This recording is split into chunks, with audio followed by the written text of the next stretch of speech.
फिर से वेलकम करता हूँ सभी को। तो आज हम डिस्कस करेंगे साउंड चैप्टर को। और ये जो वीडियो है आज का, ये लास्ट सेकंड वीडियो है साउंड का।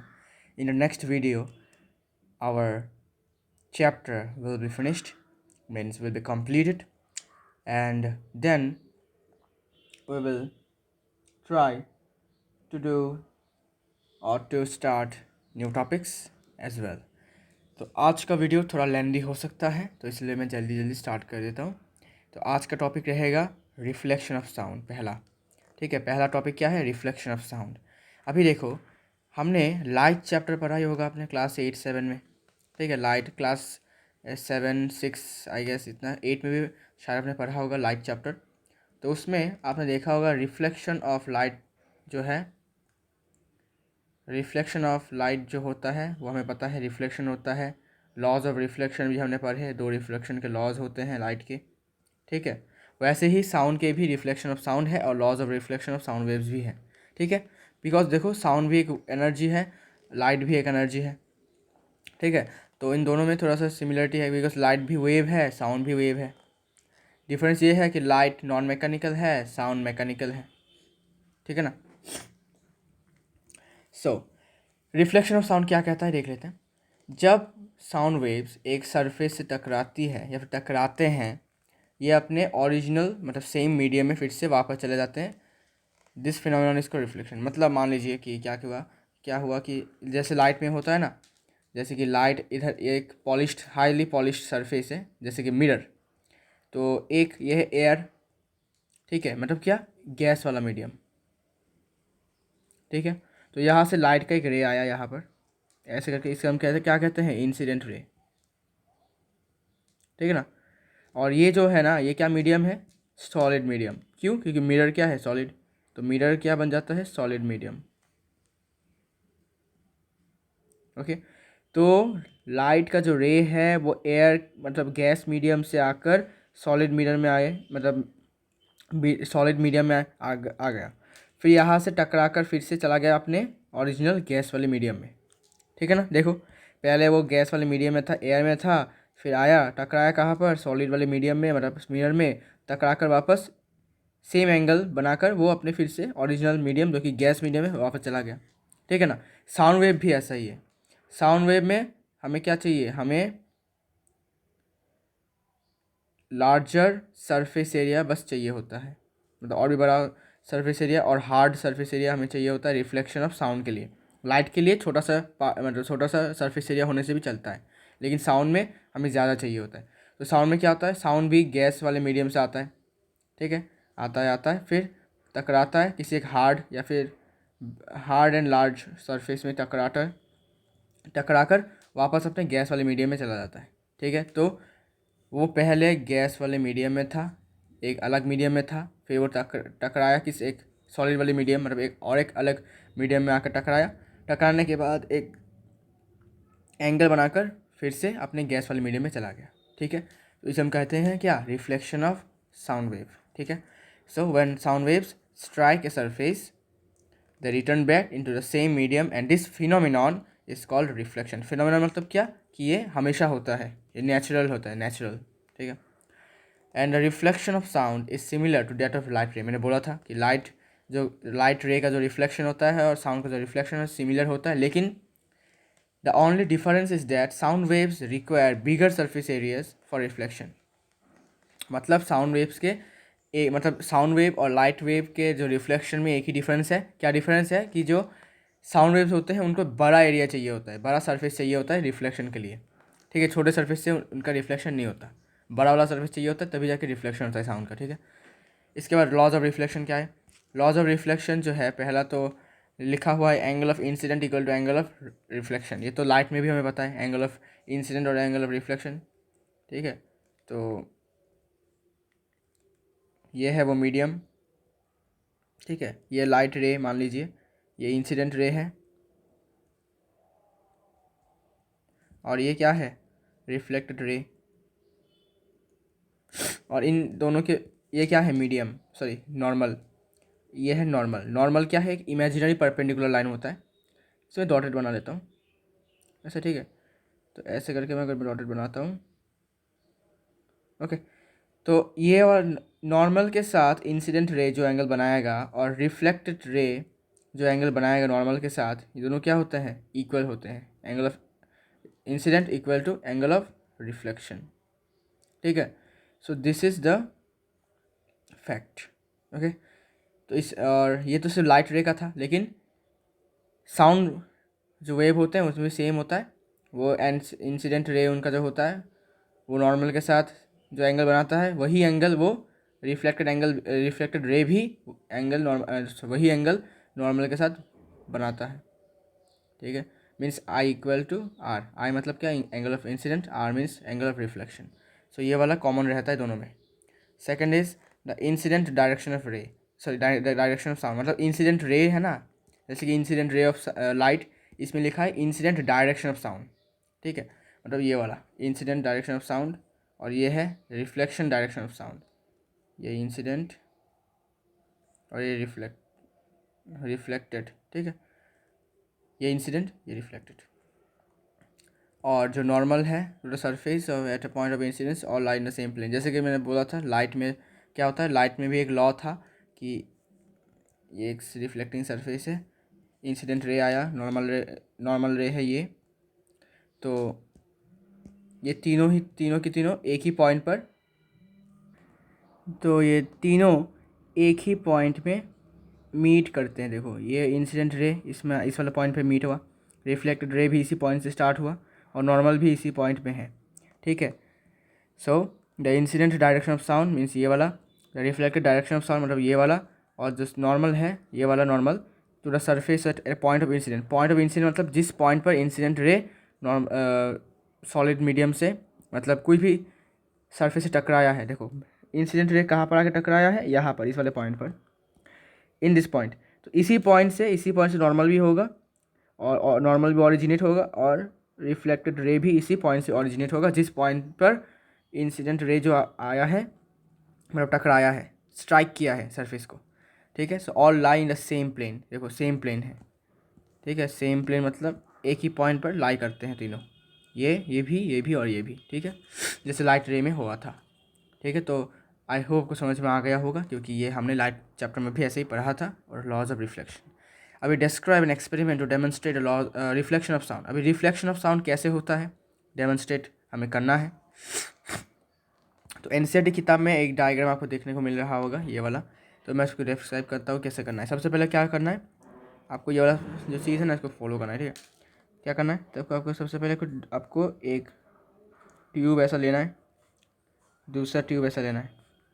ट्यूब मतलब कैसा, सिलिंड्रिकल टाइप, ऐसा ऐसे आपको दो लेने हैं, ठीक है। फिर आपको क्या करना है, एक टेबल ले लेना है ऐसे, नॉर्मल टेबल, ठीक है। लेने के बाद इस वाले जगह पर आपको एक, यू कैन से कि वॉल हो सकता है, एक ड्राइंग बोर्ड हो सकता है, ठीक है। It can be a wall और it can be a drawing board, ठीक है। बट आपको दिमाग में ये रखना है कि सरफेस जो होगा ना ये थोड़ा बड़ा होना चाहिए, बिकॉज लाइट के लिए आपको क्या चाहिए, लाइट जो सॉरी वेव, साउंड वेव जो होते हैं ना उनको थोड़ा बड़ा सरफेस एरिया चाहिए होता है रिफ्लेक्शन के लिए, ठीक है। तो आपको ये थोड़ा सा बड़ा सरफेस एरिया लेना है, और हार्ड भी आपको लेना पड़ेगा, ठीक है। हार्ड होगा तभी जाके आपको अच्छा सा रिफ्लेक्शन सुनाई देगा, okay.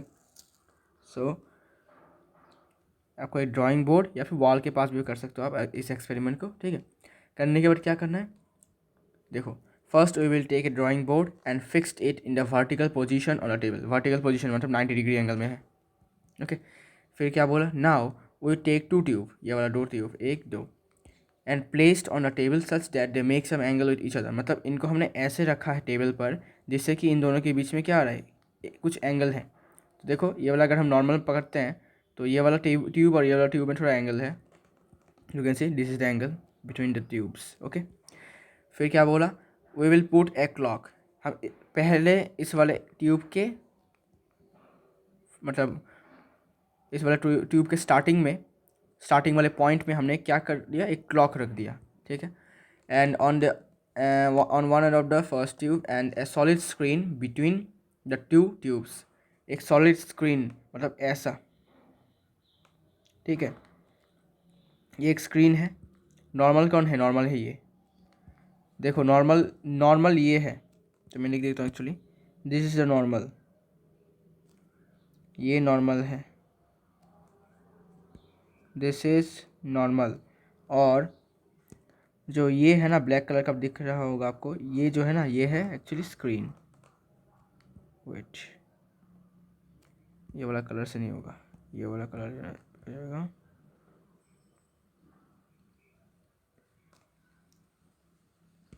This is the actually screen, solid screen actually, ठीक है। तो इन दोनों की ट्यूब के बीच में एक सॉलिड सा स्क्रीन लगाया है और ये वॉल है, ओके। फिर क्या करने के लिए बोला, फिर बोला ए solid screen between the two tubes, ये वाला ट्यूब और ये वाला ट्यूब के एंड, मतलब मूव एंड है ये दोनों में से किसी, इन दोनों के बीच में एक स्क्रीन लगाने के लिए। फिर क्या बोला, so that the sound of the clock may not be heard directly by the year placed in front of the second tube, मतलब हमारे जो कान है आपको यहाँ पर अपना कान रख के सुनना है।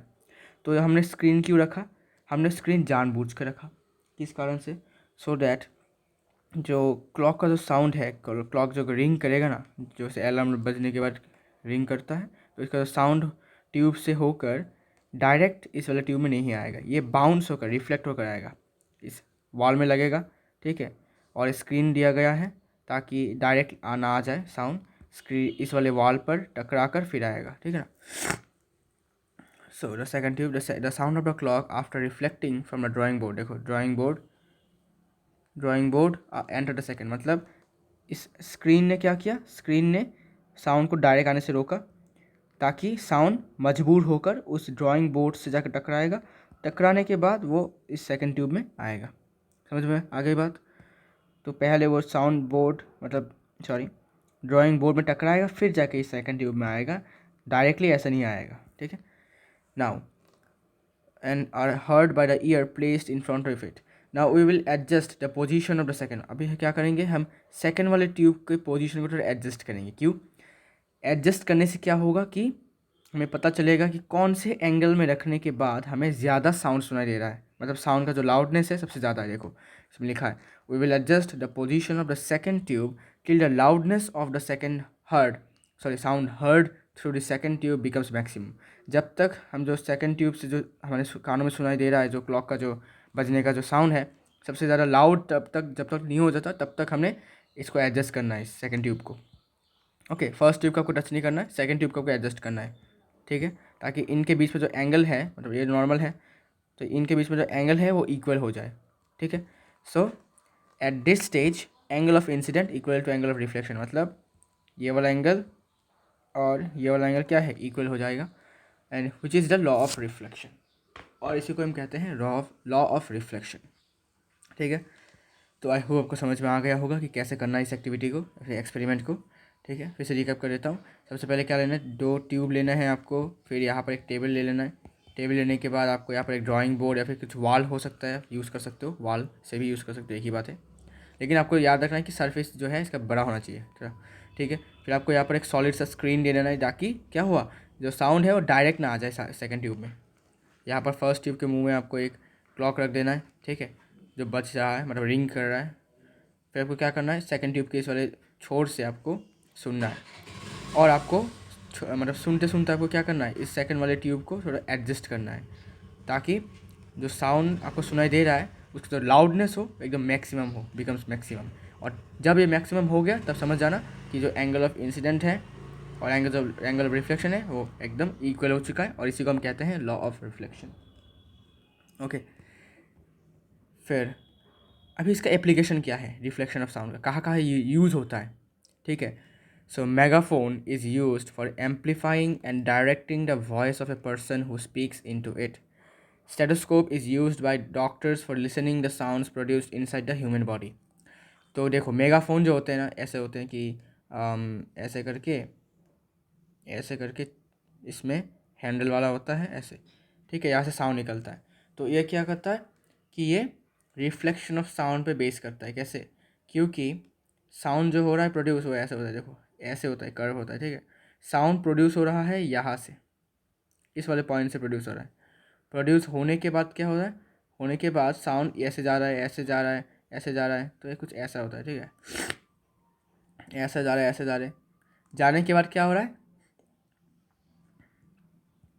ये सोर्स यहाँ से हो रहा है, सोर्स यहाँ से होने से ये रिफ्लेक्ट होकर यहाँ पर जाएंगे, जाने के बाद ये सीधा ऐसे बीम होकर जाएंगे, ऐसे टकराएंगे सीधा बीम होकर जाएंगे, ऐसे टकराएंगे सीधा बीम होकर जाएंगे, ऐसे टकराएंगे ऐसे सीधा, मतलब स्कैटर नहीं होगा, ऐसे करके स्कैटर नहीं होगा, ठीक है, एक बीम में जाएगा, ठीक है, रिफ्लेक्शन की वजह से। और स्टेथोस्कोप, स्टेथोस्कोप मतलब क्या, जो डॉक्टर्स यूज़ करते हैं हमें दिल की धड़कन जो होते हैं ना उनको चेक करने के लिए कि ठीक ठाक है या नहीं, ठीक है। So stethoscope is used for by doctors for listening the sounds produce inside the human body, okay. और मेगाफोन मैंने बताया, एम्पलीफाई मतलब क्या, एम्पलीट्यूड को बढ़ा देना, एम्पलीट्यूड को इंक्रीज़ करना। और हमें क्या पता है, loudness directly proportional to amplitude square, amplitude बढ़ेगा तो लाउडनेस उसका दुगना, उसका स्क्वायर जैसा बढ़ जाएगा। सपोज एम्पलीट्यूड है 2, ठीक है, तो लाउडनेस कितना होगा, एम्पलीट्यूड का 2 स्क्वायर, मतलब 2 स्क्वायर मीन्स 4, तो लाउडनेस हो जाएगा 4 टाइम्स और एम्पलीट्यूड रहेगा 2 टाइम्स, ओके। तो इसीलिए एम्पलीट्यूड को बढ़ाया जाता है और इसको यूज़ किया जाता है ताकि जो वॉइस है ना किसी पर्सन का, वो एक ही दिशा पे जाए, ठीक है, इधर उधर ना जाए, एक ही दिशा पर ये कंसंट्रेट हो जाए, ठीक है। अभी बात करेंगे इको के बारे में। What is echo? Echo is nothing but the phenomenon of repetition of sound का रिपीट होना। जैसे कि अभी मैं बोलूँ hello hello hello hello hello, तो मेरा अभी क्या हो रहा है, मेरा साउंड रिपीट हो रहा है, मेरा वर्ड जो हेलो है वो रिपीट हो रहा है, ठीक है। और ये तो मैं जानबूझ कर रिपीट करवा रहा हूँ, ठीक है ना, इसमें कोई रिफ्लेक्शन की तो बात है नहीं, मैं तो प्रोड्यूस ही कर रहा हूँ साउंड, रिफ्लेक्ट मतलब साउंड जो प्रोड्यूस कर रहा हूँ वो रिपीटेड साउंड में प्रोड्यूस कर रहा हूँ, तो इसमें कोई रिफ्लेक्शन का बात नहीं है। लेकिन अगर आपने देखा कि आपका साउंड रिपीट हो रहा है और आप ये जानबूझ के नहीं कर रहे हो, तो वो समझ जाओ कि वो रिफ्लेक्शन की वजह से हो रहा है। So an echo is the phenomenon of repetition of sound due to the reflection of original sound. Original जो साउंड प्रोड्यूस हो रहा है उसका रिफ्लेक्शन, मतलब उसका जो रिफ्लेक्शन हुआ, और इसका रिफ्लेक्शन किसने किया, हार्ड एंड लार्ज ऑब्स्टिकल्स ने। रिफ्लेक्शन होने के बाद साउंड क्या हो गया, रिपीट होने लगा। क्यों?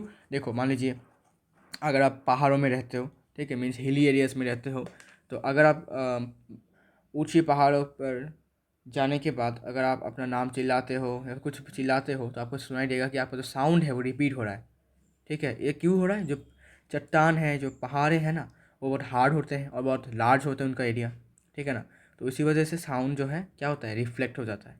रिफ्लेक्ट होने के बाद हमारे कानों में आता है, बार बार हमारे कानों में आता है, और इसी मतलब और मतलब ओरिजिनल साउंड जो हम प्रोड्यूस करें वही साउंड रिफ्लेक्ट होकर हमारे कान में आता है, हमारे कानों में आके वही हमें सुनाई देता है, ठीक है ना। तो अगर आगे अभी मैं अगर एक खुले से हार्ड सरफेस, मतलब ऐसा कुछ सरफेस है, बड़ा सा सरफेस है, इसके सामने अगर मैं अपना नाम मतलब ऐसे ही बात करते रहूँ तो मुझे सुनाई देगा क्या, कि मेरे जो बातें हैं ना वो रिपीट हो रहे हैं बार बार। मैंने अगर बोला हेलो, तो ये साउंड जो है ना, साउंड मैंने हेलो बोला, हेलो हेलो, जो साउंड वेव साउंड प्रोड्यूस हुआ ये जाएगा सीधा यहाँ पर, ठीक है, यहाँ भी स्कैटर होगा, स्कैटर तो होगा ऑब्वियसली बात है, तो यहाँ पर जाएगा, जाने के बाद क्या होगा, ये हार्ड सरफेस है ना, तो ये इक्वल एंगल में फिर से ये रिपीट हो जाएगा, मतलब जिस डायरेक्शन जिस एंगल बनाकर ये आया था और सरफेस से टकराया था उसी एंगल सेम एंगल से ये रिपीट होगा।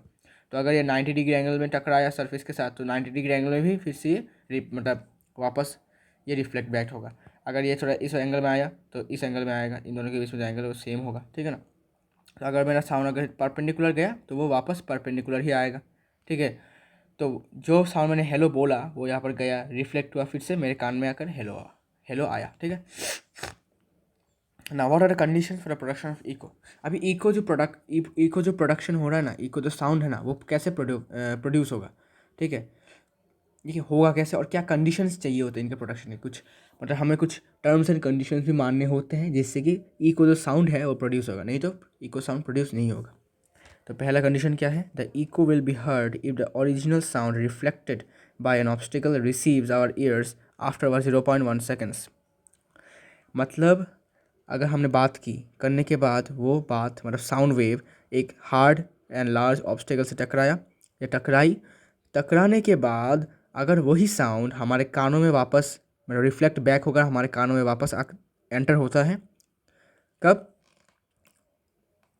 इन मोर देन 0.1 सेकेंड और बिटवीन सॉरी इन मोर देन 0.1 सेकेंड और इन 0.1 सेकेंड। मतलब 0.1 सेकेंड से ज़्यादा टाइम में अगर ये एंटर होता है या फिर इससे कम मतलब इसी टाइम में ये एंटर होता है, तब जाके हमें इको सुनाई देगा हमारे कानों में। ठीक है, तो 0.1 सेकेंड से ज़्यादा या फिर 0.1 सेकेंड में अगर एक साउंड रिफ्लेक्ट बैक होकर फिर से हमारे कानों में आ जाता है तो हमें वही साउंड वापस सुनाई देता है। The time intervals equal the time interval equal to 0.1 second is known as persistence of hearing.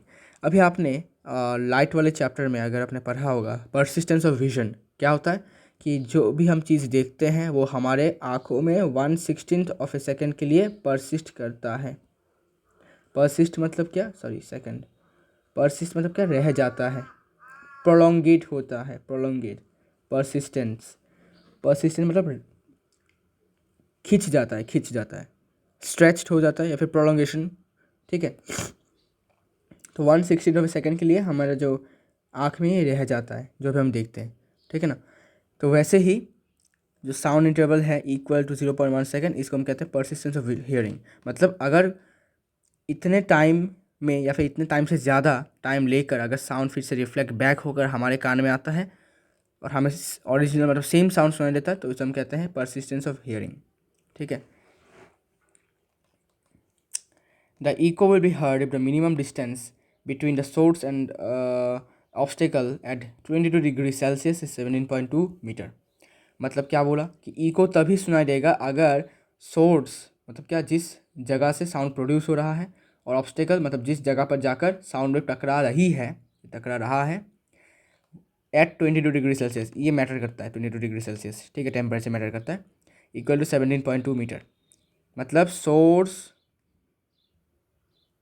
और ऑब्स्टेकल के बीच में डिस्टेंस कितना होना चाहिए? 17.2 मीटर ही होना चाहिए एट 22 डिग्री सेल्सियस। अगर डिस्टेंस इससे ज़्यादा हुआ तो इको सुनाई नहीं देगा और इससे कम हुआ तब भी इको इतना ज़्यादा सुनाई नहीं देगा। ठीक है, तो 17.2 मीटर होने से ही हमें क्या सुनाई देगा? इको सुनाई देगा। सो डिस्टेंस कितना चाहिए हमें? 17.2 मीटर। और टाइम कितना चाहिए होगा? टाइम चाहिए होगा 0.1 सेकेंड से ज़्यादा या फिर 0.1 second he. Okay, so show that the minimum distance between the source of sound and an obstacle for hearing and equal to 100 degree Celsius. अच्छा, अभी प्रूफ कैसे हुआ कि 17.2 मीटर ही चाहिए हमें? प्रूफ भी करेंगे, देखो। So we can hear two sounds separately if the time gap between these two is more than or equal to 0.1 second. तो क्या बोला गया है कि हम दो साउंड्स को सेपरेटली तभी सुन पाते हैं अगर उन दोनों साउंड्स के बीच में जो टाइम गैप है वो या तो ज़्यादा है या फिर इक्वल है 0.1 सेकेंड से। ठीक है, तो अगर 0.1 सेकेंड के अंदर ही साउंड रिफ्लेक्ट बैक होकर फिर से हमारे कानों में आता है तब हमें दो साउंड सुनाई देता है। ठीक है, या फिर 0.1 सेकेंड से ज़्यादा टाइम लेकर आता है हमारे कानों में। ठीक है, तब जाके हमें इको सुनाई देता है। ठीक है ना, अभी speed of sound in air कितना है? 22 डिग्री सेल्सियस में साउंड का जो स्पीड है एयर में वो 344 मीटर पर सेकेंड है। Then the distance travelled by the sound in 0.1 second will be speed into time that is 34.4 metre. मतलब टाइम कितना लगा हमारा? 0.1 सेकेंड टाइम गिवन है। स्पीड कितना है हमारे पास? 344, तो स्पीड भी है हमारे पास 344 मीटर पर सेकेंड। तो using speed equal distance by time, यहाँ से डिस्टेंस क्या होगा? Speed into time. तो स्पीड कितना है? 344, टाइम कितना है? 0.1, तो डिस्टेंस कितना होगा? 34.4। So the distance traveled by the sound in 0.1 second will be 34.4। मतलब इतना डिस्टेंस साउंड ने ट्रेवल किया है इतने सेकंड्स में। कितने सेकंड्स में? अच्छा देखो, अब मुझे बताओ कि ये जो डिस्टेंस है ये क्या ओरिजिनल डिस्टेंस है? क्या ये मिनिमम डिस्टेंस है? 17.2 मीटर है? ये नहीं है। क्यों? बिकॉज ये सोर्स से मतलब सोर्स, ये सोर्स से प्रोड्यूस हुआ साउंड ऑब्स्टेकल यहाँ पर है, ऑब्स्टेकल यहाँ पर लगने स्ट्राइक होने के बाद क्या हुआ? फिर से रिफ्लेक्ट बैक होकर फिर इस सोर्स में आया। इतना टोटल टाइम जो लगा वो टोटल डिस्टेंस कवर जो किया वो 34.4 मीटर है। ओके, मतलब सोर्स से साउंड प्रोड्यूस होकर ऑब्स्टिकल में टकराई साउंड, ठीक है, तो इतना डिस्टेंस कितना हुआ 17.2 मीटर। फिर वही सोर्स मतलब ऑब्स्टिकल से टकराकर फिर से साउंड वेव ने अपने ओरिजिनल जगह जहाँ पर सोर्स था वहाँ पर आ गया, वह भी 17.2 मीटर डिस्टेंस ट्रेवल किए दोनों ही टू एंड फ्रो मोशन में। तो जाने के लिए उसको लगा 17.2 मीटर, मतलब सोर्स से ऑब्स्टिकल का डिस्टेंस है 17.2 मीटर, और ऑब्स्टिकल से वो फिर से वापस अपने सोर्स के कानों में, मतलब अब मेरे कानों में फिर से आया, तो वो भी डिस्टेंस 17.2 मीटर, ठीक है। तो इतना टोटल डिस्टेंस कवर किया साउंड ने, कितना, इतना, ठीक है, मतलब टोटल डिस्टेंस कितना, पहले सोर्स से प्रोड्यूस हुआ, प्रोड्यूस होने के बाद ऑब्स्टिकल में जाकर टकराया, ऑब्स्टिकल से टकरा कर रिफ्लेक्ट बैक होकर फिर से सोर्स में आया, इसका टोटल डिस्टेंस है 31.4 मीटर। लेकिन हमें पूछा गया है कि सोर्स से ऑब्स्टिकल का डिस्टेंस कितना है, तो टोटल अगर 34.4 है मीटर, तो सिर्फ जाने के लिए कितना होगा 17.2 मीटर, मतलब divided by 2। Q2 because speed constant है, यहाँ पर स्पीड कांस्टेंट है और टाइम भी कांस्टेंट है, ओके ना, मतलब स्पीड कांस्टेंट है, यहाँ पर स्पीड का कोई चेंज नहीं हुआ, यूनिफॉर्म स्पीड है, इसीलिए डिस्टेंस भी क्या होगा, यूनिफॉर्म स्पीड, यूनिफॉर्म डिस्टेंस होगा। जाने के लिए सेम डिस्टेंस और आने के लिए भी सेम डिस्टेंस, तो जाने के लिए 17.2 मीटर और आने के लिए 17.2 मीटर, तो प्लस करोगे तो 34.4 मीटर आता है, ठीक है। So echo will be heard if the minimum distance between source and the obstacle will be total distance divided by 2 mean 17.2 metre, ठीक है। तो ये सोर्स से ऑब्स्टिकल का डिस्टेंस है, और अगर ऑब्स्टिकल से फिर से रिफ्लेक्ट बैक होकर फिर से सोर्स में आ गया तब 34.4, लेकिन हमें पूछा गया है कि सिर्फ सोर्स से ऑब्स्टिकल का डिस्टेंस कितना है, तो it will B 34.4 divided by 2 mean 17.2। Now what is reverberation, or how can it be reduced? Reverberation means the phenomenon of persistence or prolongation of sound after the source has stopped producing sound is called reverberation। मतलब ये एक ऐसा phenomenon है, ये एक natural चीज़ है, ये हमेशा होता है ये, ठीक है।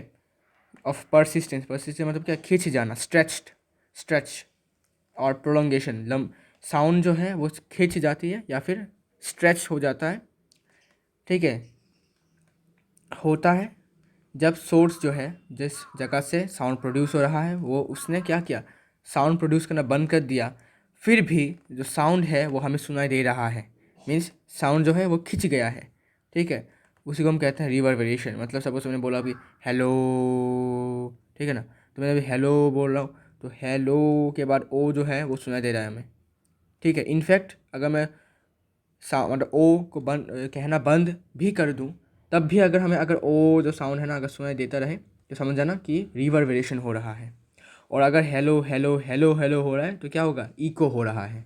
So this is the difference between echo and reverberation. Reverberation में क्या होगा, साउंड खींच जाता है, स्ट्रेच हो जाता है, जैसे कि अगर मतलब मैं बोल रहा हूँ कि हेलो, ठीक है, तो मैंने हेलो बोलने के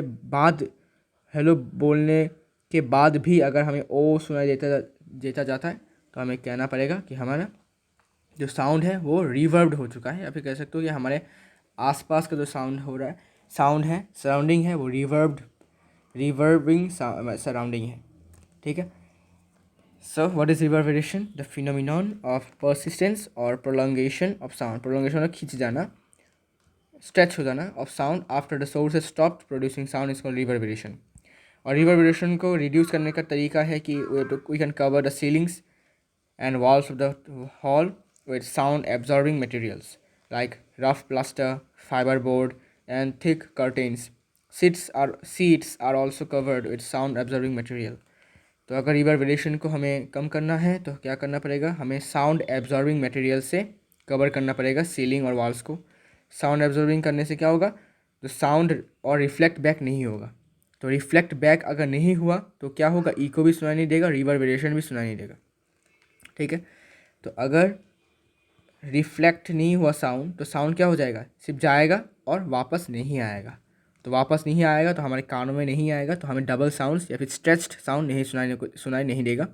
इसलिए दिस आर द रीजन्स और ways to reduce reverberation by using rough plaster, fibre board, thick curtains, seats are also covered with sound absorbing material, ठीक है। इससे हम क्या कर सकते हैं, रिवर्बरेशन को रिड्यूस कर सकते हैं। Now what are the uses of ultrasound. तो यूजेस से पहला यूज़ है कि ultrasound is used for cleaning the hidden part of an instrument. The instrument or device whose hidden parts are to be cleaned is dipped in a liquid. The ultrasonic waves are passed through this liquid, and these waves force the dirt or any other impurity out from the parts of the instrument which cannot be approached directly. Due to the high frequency, the particles of dust, grease, and dirt get detached and drop out. The objects thus get thoroughly cleaned. मतलब क्या बोला गया है कि ultrasound को हम use कर सकते हैं क्लीन करने के लिए, क्या, hidden part of an instrument, जैसे कि कोई भी इंस्ट्रूमेंट, म्यूज़िकल इंस्ट्रूमेंट हो गया, कोई भी एक डिवाइस हो गया, मशीन जैसा हो सकता है, ठीक है। जिस जगह पर पहुंचना मतलब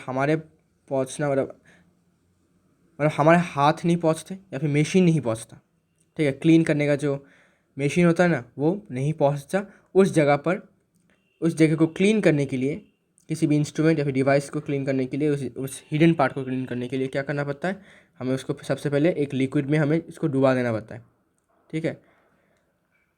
लिक्विड में हमें इसको इमर्ज करना पड़ता है या फिर डिप करना पड़ता है। करने के बाद हमें क्या करना पड़ेगा, अल्ट्रासाउंड वेव्स को इस लिक्विड से पास करवाना पड़ेगा, अल्ट्रासाउंड वेव्स को, ठीक है। पास करने के बाद क्या होगा, ये वेव्स जो होते हैं ना फोर्स करते हैं, मतलब धक्का देते हैं इस डर्ट को या फिर कोई अदर इम्प्योरिटी अगर प्रेजेंट है उस इंस्ट्रूमेंट में, ठीक है, उसको ये निकाल देता है, धक्का मार के निकाल देता है। क्यों निकाल देता है, क्योंकि हाई फ्रीक्वेंसी की वजह से, ठीक है, हाई फ्रीक्वेंसी की वजह से ये जो पार्टिकल्स होते हैं, डस्ट, ग्रीज और डर्ट, ये इंस्ट्रूमेंट से डिटैच हो जाते हैं और निकल जाते हैं, और इसी तरह ऑब्जेक्ट्स जो है वो एकदम अच्छे से क्लीन हो जाता है। तो high frequency is the reason. क्यों हाई फ्रीक्वेंसी, बिकॉज हमें पता है कि अल्ट्रासाउंड का जो फ्रीक्वेंसी होता है वो 220 किलो हर्ट्ज से ज़्यादा वाले साउंड को हम क्या कहते हैं, अल्ट्रासाउंड। तो इतना ज़्यादा फ्रीक्वेंसी वाले साउंड्स को, ये जो फ्रीक्वेंसी वाले साउंड्स वेव्स होते हैं ना, ये पार्टिकल्स को धक्का मार के निकाल देते हैं, और इससे क्या होता है, ऑब्जेक्ट जो है थोड़ा क्लीन हो जाता है, ठीक है। जिस जगह पर हम डायरेक्टली अपने हाथ या फिर कोई भी मशीन के द्वारा सफाई करने वाला मशीन नहीं पहुंचता, उस जगह पर अल्ट्रासाउंड पहुंच जाता है। Okay, now what is the second use. Second use is ultrasound is use to determine the depth of the sea. एक सी मतलब एक समुद्र का डेप्थ, गहराई कितना है, इसे हम अल्ट्रासाउंड के यूज़ से इजीली निकाल सकते हैं, कैलकुलेट कर सकते हैं। तो इस डिवाइस का नाम है सोनार, ठीक है। इसके बारे में हम नेक्स्ट वीडियो में पढ़ेंगे, सोनार क्या होता है, कैसे इसका यूज़ किया जाता है ताकि to measure the depth of the sea. तो ये है सेकंड यूज़।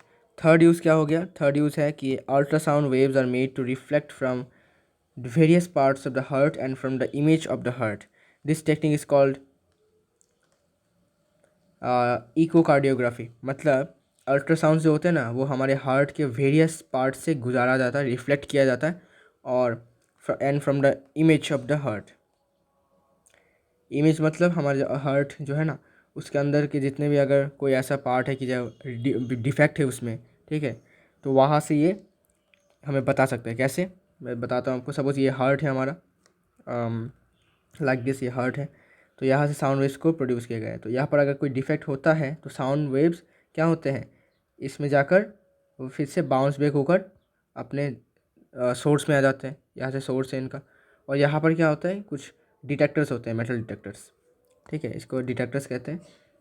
यहाँ पर जाके कुछ वेव्स टकराती है, मतलब एब्जॉर्ब हो जाता है यहाँ पर, ठीक है। लेकिन जो वेव यहाँ पर एब्जॉर्ब नहीं हुआ लेकिन भेजा ज़रूर गया है, ठीक है, these waves are sent but are not received by these detectors। तो समझ जाना है कि यहाँ पर कोई डिफेक्ट है हमारे हार्ट में, क्योंकि अगर डिफेक्ट नहीं होता तो ईजिली ये पास थ्रू हो जाता है, ठीक है ना, वेव्स। और डिटेक्टर्स उनको क्या कर, डिटेक्टर्स जो है फिर रिसीवर्स जो होते हैं ना ये इनको रिसीव कर लेते हैं, लेकिन क्योंकि रिसीव नहीं कर पाए, मतलब क्या कि ये डिफेक्ट है, डिफेक्ट होने की वजह से तो क्या हुआ, फिर से ये बाउंस बैक होकर रिफ्लेक्ट बैक हो गए, ठीक है ना। तो ऐसे हमें पता चल जाता है कि अल्ट्रासोनिक वेव से कि अगर हमारे हार्ट के अंदर कोई वेरियस पार्ट्स में कोई डिफेक्ट है, ठीक है, तो हमें ये पता चल जाएगा। और इस प्रोसेस को, टेक्निक को कहते हैं हम इकोकार्डियोग्राफी, ठीक है। कार्डियो मतलब हार्ट से related. And fourth use is ultrasound scans are use to monitor the development of foetus inside the mother's uterus. तो एक मदर के जो यूटेरस होता है ना, उसके अंदर जो बच्चा होता है, बच्चा मतलब अभी बच्चा नहीं हुआ है, वो फीटस है। फीटस मतलब जिस स्टेज पर हाथ पैर थोड़े थोड़े विजिबल होते हैं, तो उस स्टेज पर मतलब उस फीटस कैसा है, उसका मूवमेंट क्या है, डेवलपमेंट हो रहा है कि नहीं, वो हम अल्ट्रासाउंड स्कैन से कर सकते हैं। अल्ट्रासाउंड स्कैन, ठीक है, अल्ट्रासोनोग्राफी जो कहते हैं हम, वैसे, ठीक है। तो उससे हम क्या कर सकते हैं कि अपने मदर के यूटेरस के अंदर जो भी फीटस है, ठीक है, उसका डेवलपमेंट हो रहा है या नहीं, वो ठीक ठाक है या नहीं, क्या वो न्यूट्रिएंट्स उसको मिल रहा है या नहीं, ठीक है। अगर कोई डिफेक्ट है उसमें, मतलब कोई प्रॉब्लम हो रहा है उसको, तो हम इजीली इसको अल्ट्रासाउंड स्कैन्स की मदद से मॉनिटर कर सकते हैं, मॉनिटर करके इसको फिगर आउट कर सकते हैं कि क्या हो रहा है क्या नहीं, ठीक है। तो this are the uses of ultrasound. Now, what and how defects in a metal block can be detected using ultrasound? तो अल्ट्रासाउंड के यूज़ से एक मेटल ब्लॉक में कोई डिफेक्ट है या नहीं, कोई फ्लॉ है या नहीं, हम इसको डिटेक्ट कर सकते हैं, ठीक है। अल्ट्रासाउंड के यूज़ से कैसे, देखो, ultrasound waves are made to pass through one face of the metal block and ultrasound detectors are placed on the opposite face of the metal block to detect the transmitted ultrasound waves. क्या क्या देखो, diagram देख सकते हो आप कि यहाँ से अल्ट्रासाउंड पास किया जा रहा है, मतलब ये सोर्स है, ठीक है। करने के बाद इस साइड में मेटल डिटेक्टर्स हैं, मतलब अल्ट्रासाउंड डिटेक्टर्स यहाँ पर रखे गए हैं। ये क्या करते हैं कि अगर कोई अल्ट्रासाउंड आता है तो ये डिटेक्ट कर लेता है, हाँ भाई अल्ट्रासाउंड आ गया है, कोई किसी इंटरप्शन नहीं हुआ, ठीक है। यहाँ पर भी रखा जाता है। तो अब क्लियरली देख सकते हो कि यहाँ से भी मतलब हर जगह से भेजा गया है अल्ट्रासाउंड को, लेकिन यहाँ पर एक डिफेक्ट या फिर फ्लॉ है। फ्लॉ होने के कारण से क्या हुआ, इस वाले डिटेक्टर के पास कोई भी वेव नहीं आया। इनफैक्ट इसको रखा गया है कि आएगा, ठीक है, अल्ट्रासाउंड आएगा, लेकिन यहाँ पर नहीं आया। ना आकर कहा गया, ये फिर से रिफ्लेक्ट बैक हो गया, आया था फिर से रिफ्लेक्ट बैक हो गया, ठीक है। इसका मतलब क्या हुआ, इसे कन्फर्म हो गया कि हाँ भाई यहाँ पर कोई डिफेक्ट है, इसलिए तो यहाँ पर ये मीटर जो अल्ट्रासाउंड डिटेक्टर है उसके पास कोई वेव नहीं आया, लेकिन बाकी के पास आ गया, ठीक है ना। तो यहाँ से कन्फर्म हो जाता है। So if the ultrasound waves pass uninterrupted through all parts of the metal block then the metal block is flawless, मतलब क्या, डिफेक्ट फ्री, मतलब कोई डिफेक्ट नहीं है, सॉरी डिफेक्ट होगा, ये डिटेक्ट नहीं होगा, डिफेक्ट होगा, wait, okay. So it will be defect free, ठीक है, कोई डिफेक्ट नहीं है। अगर हमें मतलब क्या हुआ, अगर मान लीजिए अभी ये नहीं है, ठीक है, दिस इज़ नॉट देयर, तो ये इजीली क्या हो गया, पास हो गया यहाँ पर, ठीक है। इसको भी मिल गया वेव्स, इसको भी मिल गया वेव्स, इसको भी मिल गया वेव्स, तो सबको वेव मिल गया, मतलब क्या हुआ कि हाँ भाई कोई डिफेक्ट नहीं है। लेकिन अगर इसको नहीं मिला, ठीक है, यहाँ आ रहा था डिटेक्ट की वजह से, फिर से रिफ्लेक्ट बैक हो गया, चला गया, मतलब क्या हुआ कि हाँ भाई दोनों को तो मिला, मुझे नहीं मिला, मतलब क्या कि ऑब्वियसली कोई डिफेक्ट है। तो but if ultrasound waves are not able to pass through a part of the metal block and get reflected back, then there is flaw or defect in the metal block. तो इसी तरह ultrasound के use करके हम metal block में कोई defect है या नहीं, ये हम ईजिली डिटेक्ट कर सकते हैं। और इससे क्या होगा कि बिना मेटल ब्लॉक को मतलब कुछ और फिजिकल प्रोसेस या फिर केमिकल प्रोसेस के द्वारा हम कोई डिफेक्ट को मतलब ढूंढने की ज़रूरत नहीं पड़ता हमें। डायरेक्ट हम अल्ट्रासाउंड के यूज़ करके इसको बिना डैमेज करवाए, कुछ इसमें केमिकली एक्सपेरिमेंट ना करके, हम इजीली इसके डिफेक्ट को हम निकाल सकते हैं, कहाँ पर डिफेक्ट है, कैसा डिफेक्ट है और कितना बड़ा डिफेक्ट है, okay. So this is the end of this video, see you in the next video with the last part of this chapter.